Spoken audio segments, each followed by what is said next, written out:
ध्यान दो, छोटे छोटे बच्चे भी ध्यान दो, आप भी बड़े ध्यान से सुनो। वहां सौनकादि 88,000 ऋषि नहीं, केवल मात्र सदगृहस्थ आप जैसे सदगृहस्थ भी बैठे थे। जब इस कथा को सुनाया था, ये मत सोचना कि बार बार सौनकादि 88,000 ऋषि नहीं, वहां संत समाज बैठा था। ये नेमी सारण्य में संत समाज का प्रश्न था कि हमारे अज्ञान रूपी अंधेरे में कोई उजाला कर दो। अज्ञान विध्वंस कोटि सूर्य संप्रभ। हमारे हृदय में जो अंधेरा है उसको दूर करे। और मैंने कल भी कहा था, आज भी कह रहा हूं, इस अज्ञान रूपी अंधेरे को दूर करने के लिए कोई ज्यादा प्रयास नहीं करना। केवल मात्र अब मौका आपको मिल गया, इसमें ज्ञान रूपी दिया जग जाए।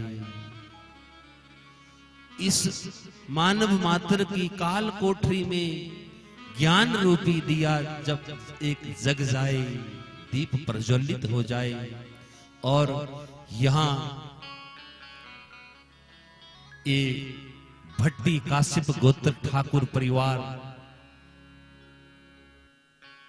ज्ञान का दीपक यहां अपने पूर्वजों के उद्धार के लिए और अपने कल्याण के लिए, पूरे नगर कल्याण के लिए, ये कोई मनोरंजन नहीं, ये ज्ञान यज्ञ है। ज्ञान यज्ञ, श्रीमद् भागवत ज्ञान यज्ञ। ज्ञान यज्ञ का अर्थ है ज्ञान रूपी दिया। और हजारों वर्ष से बंद घर के दरवाजे खोलकर उसमें अगर एक दिया जलाए तो क्या वो उस घर का जो अंधेरा अड़ के बैठ जाएगा कि मैं नहीं भागूंगा? बोलो। जितनी जितनी तुम्हारी उम्र है, हाँ, उस उम्र के हिसाब से बंद घर में अगर मान लो कोई अंधेरा व्याप्त हो, बंद घर में अंधेरा होता है या नहीं? बोलो। और कहीं उसमें कहीं दिया जग जाए, जैसा मौका हमें फिर मिला है। इस हमारे अज्ञान रूपी काल कोठरी में जो छल कपट ईर्ष्या द्वेष भाव से हमारा ये शरीर है, इसमें एक मौका दिया जला है। अब अज्ञान रूपी अंधेरा अड़ नहीं सकता कि मैं नहीं यहां से जाऊंगा। वहां तो जब ज्ञान का दिया जग जाए, वहां तो उजाला होगा ही होगा। और देव ऋषि नारद को भी चिंता थी, सनकादि ऋषियों जैसी चिंता आज भी है। समाज को देखकर हमें भी चिंता होती है, इन छोटे छोटे बच्चों को देखकर जिनके हाथ में जहां कोई गीता होती, कोई उपनिषद होता, कोई काव्य होता, कोई विवेकानंद की कोई पुस्तक होती, चाणक्य नीति होती, उनके हाथ में कुछ और है। और उससे तो जो मांगोगे वो दे देता है, पर उसका दुरुपयोग हो रहा है। आज केवल मात्र 5% लोग जो है इसका सदुपयोग करते हैं इस मोबाइल का, वरना इसका 95% तो उसका दुरुपयोग ही दुरुपयोग है। जैसे चिंता देव ऋषि नारद को हुई, आज हमें भी चिंता है, क्या होगा। इस पर कुछ कहा भी नहीं जाता कि बच्चों में, नारी में, स्त्री में, नारी में, बच्चों में सुधार लाया जाए। जब इस देश की नारी सुधर जाएगी, शक्ति सुधर जाएगी, तो देश सुधर जाएगा। नारी सर्वोपरि है, ये देवी है, ये शक्ति है। या देवी सर्वभूतेषु शक्ति रूपेण संस्थिता। नमस्तस्यै नमस्तस्यै नमस्तस्यै नमो नमस्तस्यै नमस्तस्यै नमस्तस्यै नमो। ये नारी शक्ति है।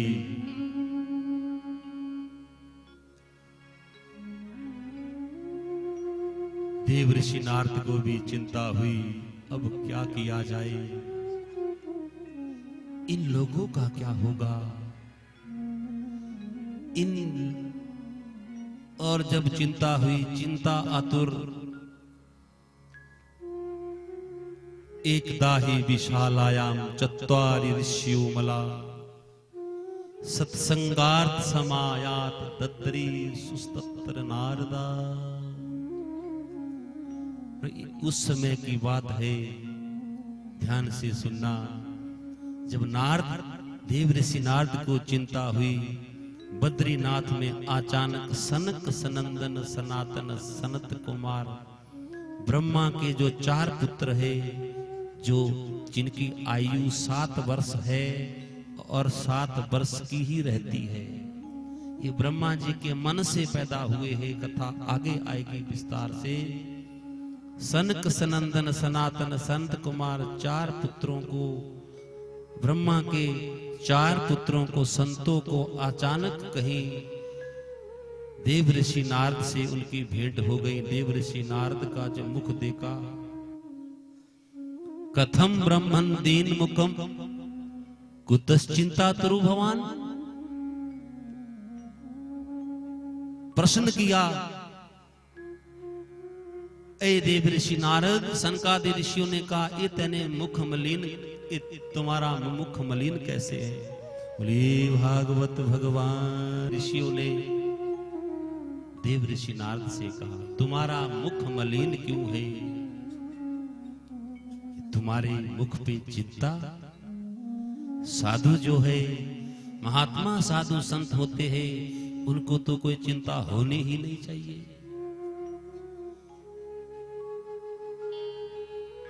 कथम ब्रह्मन दीन मुखम कुतश्चिंता तरु भवान। तुम्हें क्या चिंता है। देव ऋषि नारद ने कहा, सुनो, मेरी अपनी कोई पर्सनल चिंता तो नहीं है, मुझे कोई चिंता नहीं है, लेकिन चिंता है तो इन लोगों की है।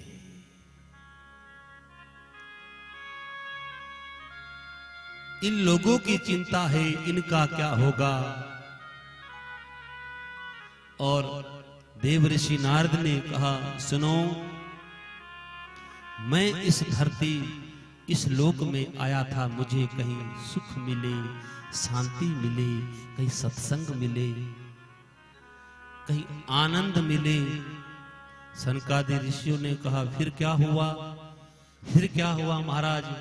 ना कहीं शांति मिली, ना संतोष, ना सुख, ना शांति, ना आनंद।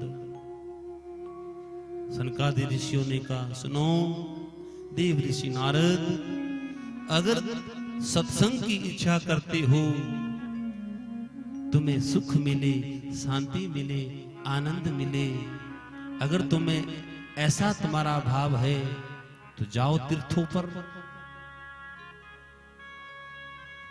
तीर्थों पे जाओ, वहां तुम्हें संत मिलेंगे।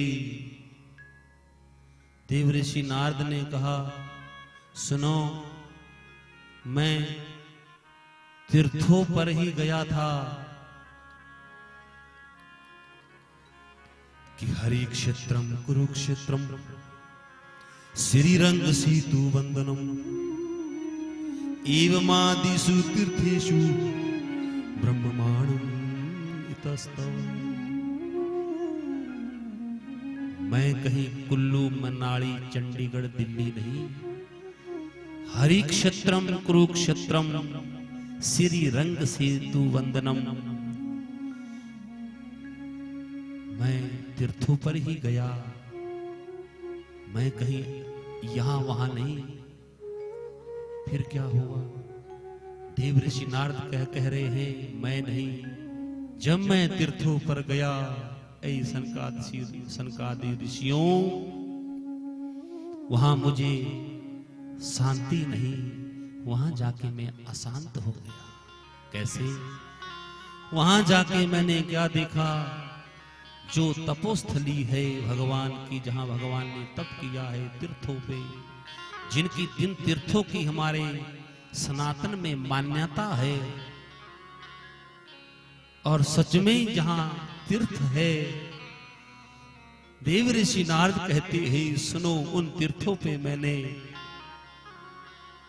लुटेरों के अड्डे देखे, लूटने वालों के अड्डे लगे हैं।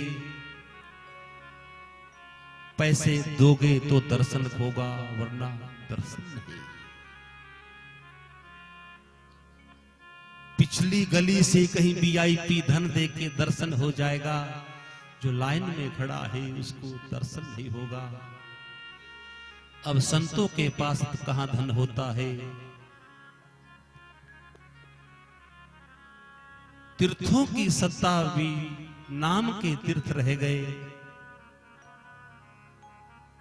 लोग ऐसे बुरे कर्म तीर्थों पे करने लगे, नाम के तीर्थ रह गए। तीर्थ के देवता वहां से पलायन कर चुके हैं, पलायन कर चुके हैं। तीर्थों के देवता वहां से पलायन कर चुके हैं। मुझे शांति नहीं। ऐ सनकादि ऋषियों, देव ऋषि नारद कह रहे हैं, सूत जी सौनकादि 88,000 ऋषियों को सुना रहे हैं, और उसी कथा को मैं आपको सुना रहा हूं मेरी मैयाओं भैयाओं। देव ऋषि नारद ने कहा मुझे शांति नहीं मिली। सत्या नास्ति तप शौचम दया ना विद्यते। दया नाम की कहीं चीज नहीं। लोगों ने अपने धर्म को छोड़ दिया, पाश्चात्य सभ्यता को अपनाने लग गए। मुझे अशांति हो गई। फिर मैंने विचार किया, चलो, देव ऋषि नारद कहते हैं, फिर मैंने विचार किया, चलो मेरे मन को कहीं आह्लाद मिले, कहीं शांति मिले। चलो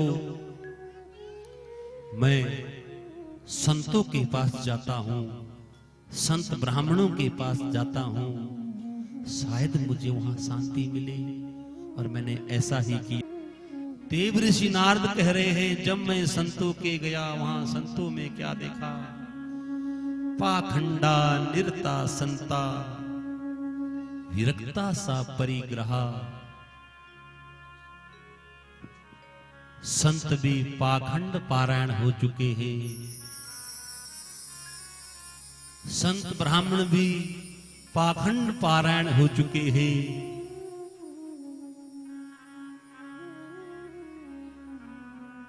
बाहर लिखा है ब्रह्मचारी आश्रम गेट पर, और अंदर जाके क्या देखते हैं?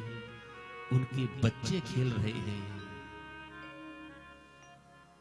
लिखा है ब्रह्मचारी, और बाहर लिखा है आश्रम के मौनी बाबा का आश्रम।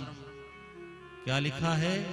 मौनी बाबा का आश्रम, और अंदर दुनिया भर का हल्ला।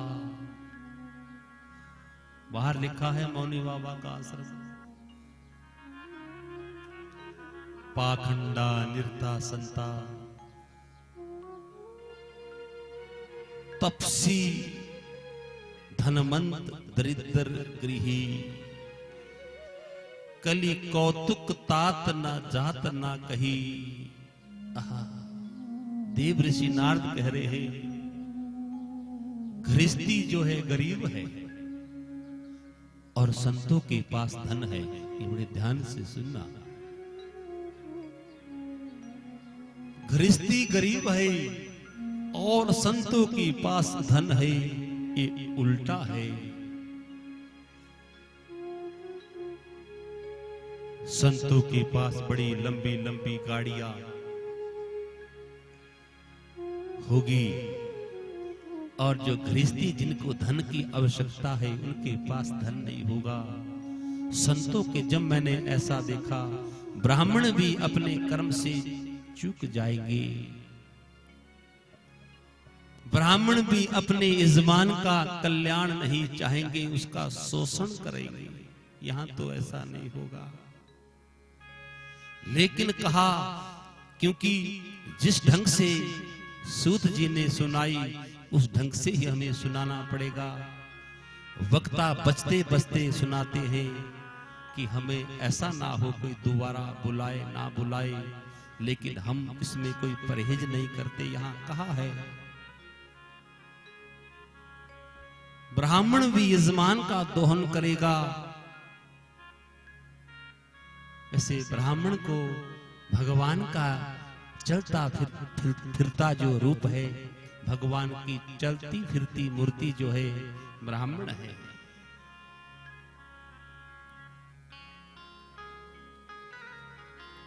दैवाधीनम सर्व जगतम मंत्रहीन च देवता, ते मंत्र ब्राह्मण अधीना,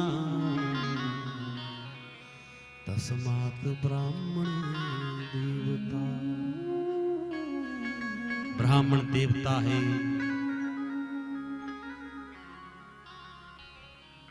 लेकिन जो ब्राह्मण अपने यजमान का भला ना चाहे, उसका शोषण करे, क्या होगा? अगले जन्म में भगवान उसके हाथ में क्या पकड़ा देंगे? बोलो, वो पात्र। ध्यान दो, यजमान का भला, जिसमें यजमान का भला हो ब्राह्मण को वही करना चाहिए। जिसमें मेरा भला हो, यजमान का हो या ना हो, अरे कैसा ब्राह्मण है। मान लो उन्हीं के लिए ये कथा है, उन लोगों के लिए ये कथा है। सुनो, यजमान का कल्याण चाहो। देव ऋषि नारद ने कहा, मैं बेचैन हो गया। मैंने जब ब्राह्मणों का सोचा यहां शांति मिलेगी, लेकिन शांति नहीं, मुझे और अशांत हो गया। और कहा, फिर विचार किया, चलो अरे इन सदगृहस्थियों के ही चलते हैं। आप जैसे आपके मान लो ज्ञाना में ही आ गए देव ऋषि नारद है, चलो यहां ना आए तो कहीं और। जब सदगृहस्थियों अब आई आपकी बारी, मेरी सबकी। जब देव ऋषि नारद ने कहा, फिर मैंने विचार किया, चलो मेरे मन को कहीं शांति मिले, सुख मिले, आनंद मिले, कहीं संतोष, कहीं आह्लाद मिले। और जब ब्राह्मणों के यहां सदगृहस्थियों के घर में गए, वहां क्या देखा? तरुणी प्रभुता की है, श्याल को बुद्धि दायक, कन्या विक्रमवा, दंपति कल्पनम, दंपति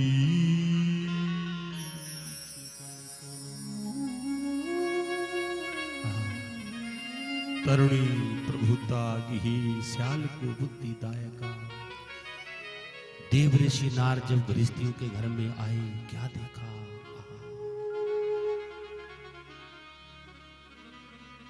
ध्यान से सुनना। तरुणी प्रभुता की है कि घर में देव ऋषि नारद ने देखा कि घर में किसकी चलती है, सबसे ज्यादा किसकी सुनी जाती है। देव ऋषि नारद ने देखा, आपसे पूछ रहा हूं, घर में सबसे ज्यादा किसकी चलनी चाहिए, बोलो किसकी सुननी चाहिए, किसके बताए हुए मार्ग पे चलना चाहिए। बच्चे भी ध्यान दो, बार बार मत उठो, अच्छे बच्चे नहीं होते, वो बार बार उठते हैं।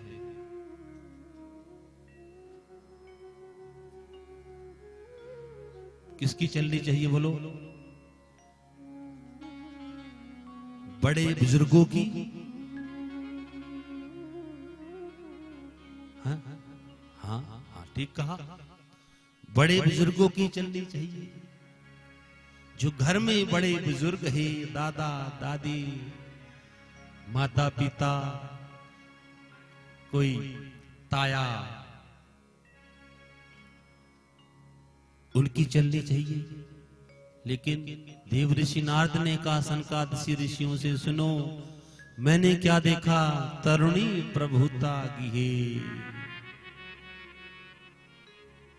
घर में बड़े बुजुर्गों को नहीं पूछा जाता, जो घर की जो तरुणी पत्नी जो कहेगी वो काम होगा। धन्य है ये परिवार जहां श्रीमती सरस्वती देवी की चलती है। एक लिए ताली बजाओ। और चले बिक्की संजू, आप ध्यान दे, बड़े बुजुर्गों की चले। इसमें ही अपने पिता का दर्शन करें, हो सके इस अपनी माता में अपने पिता का दर्शन करो। वो स्वर्गीय केशवराम ठाकुर अब आपकी माता में दिखे। मान लो हमारी माता का जो वचन है, पिता वचन है, पिता का वचन है, वही समान दो। तरुणी प्रभुता की ही देव ऋषि नारद ने कहा, लेकिन मैंने उल्टा देखा, यहां नहीं, यहां तो मुझे पता है इस गांव में तो बड़े बुजुर्गों की चलती है। जो बड़े बुजुर्ग कहेंगे हैं, लेकिन जिस तरुणी प्रभुता की है,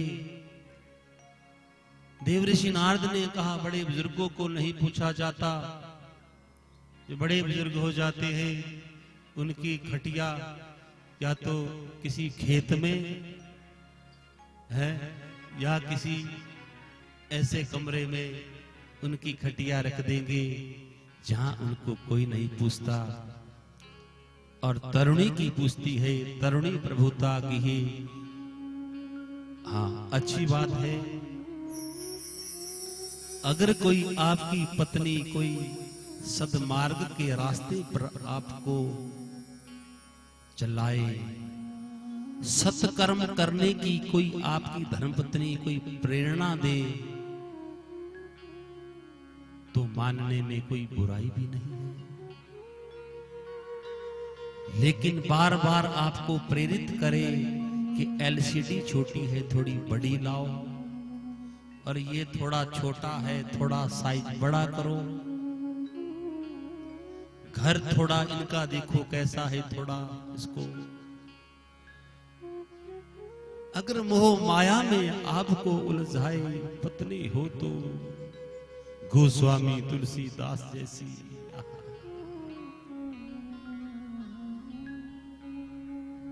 पत्नी हो तो गोस्वामी तुलसीदास जैसी, लेकिन ऐसा नहीं है। और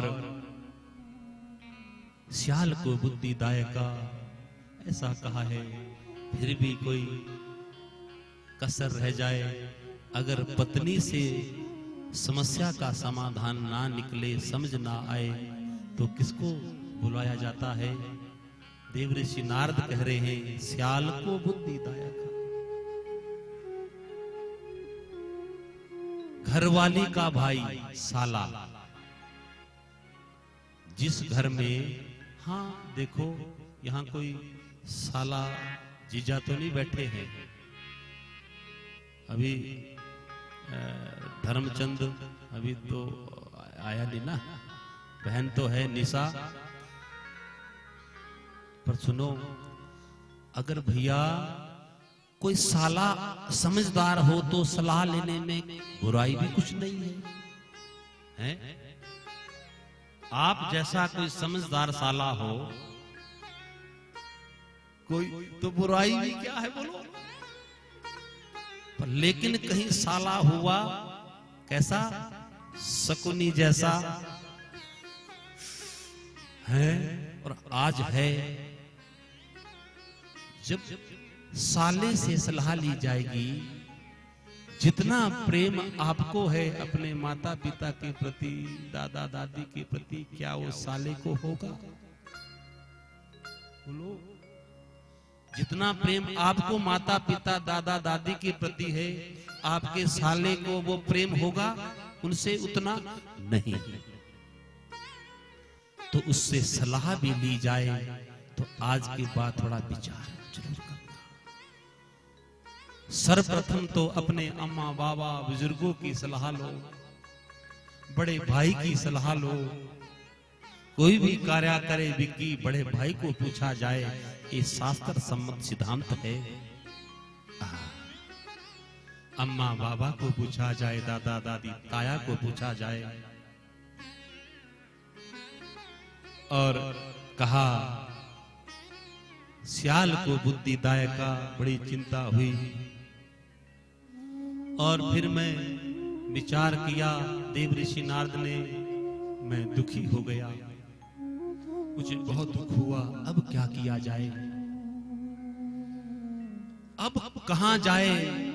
और मैंने फिर विचार किया, चलो चलो वृंदावन चलते हैं, जहां भगवान ने इस धराधाम पे रास किया, 125 वर्ष रहे, वहां तो मुझे आनंद जरूर मिलेगा।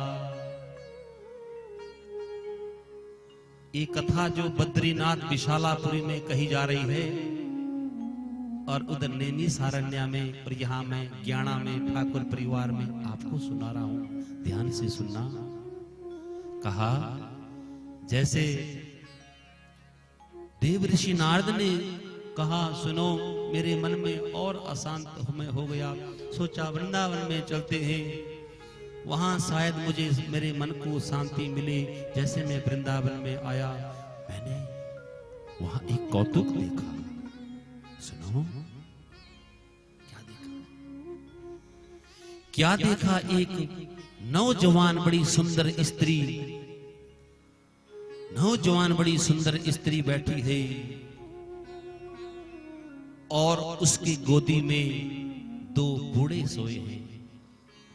एक बूढ़े बाबा ने सिर इस तरफ रखा है, एक बूढ़े बाबा ने सर इस तरफ रखा है, और गंगा यमुना सरस्वती उनको हवा पंखा झुला रही है।